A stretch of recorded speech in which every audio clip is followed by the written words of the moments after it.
ভাবতাছি যে আমার সাথে যে এরকম একটা কাহিনী ঘটে।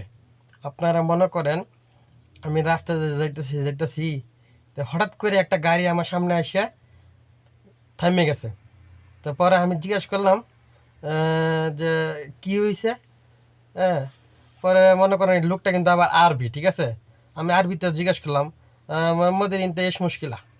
তারপরে সে আমার মনে করেন কইতাছে যে আমার গাড়িটা খারাপ হয়ে গেছে।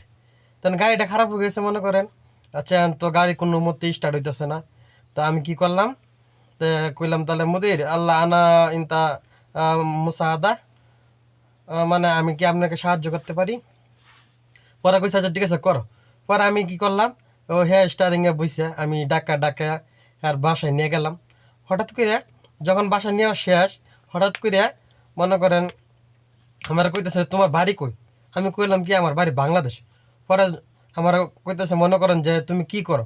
আমি কইলাম আমি একটা ছোটোখাটো একটা চাকরি করি।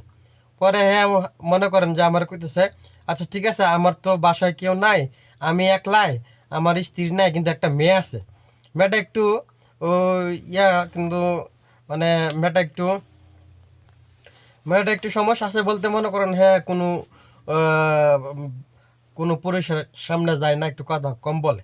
তে মনে করেন পরে ওই বলতেছে যে আমি চিন্তা ভাবনা করতেছি তুমি এত একটা ভালো মানুষ, হ্যাঁ তোমার মতো আর কোনো জায়গায় আমি এত ভালো মানুষ পাই নাই, দেখি নাই। তো ঠিক আছে, তো আমি চিন্তা ভাবনা করতেছি কি যে তুমি যদি আমার বাসায় থাকতা, বা তুমি যদি আমার মেয়েটার বিয়ে করতা, আমার এই যে 1.5 কোটি টাকার সম্পদ আছে, ঠিক আছে, সৌদি আরবের 1.5 কোটি রিয়ালের সম্পদ আছে।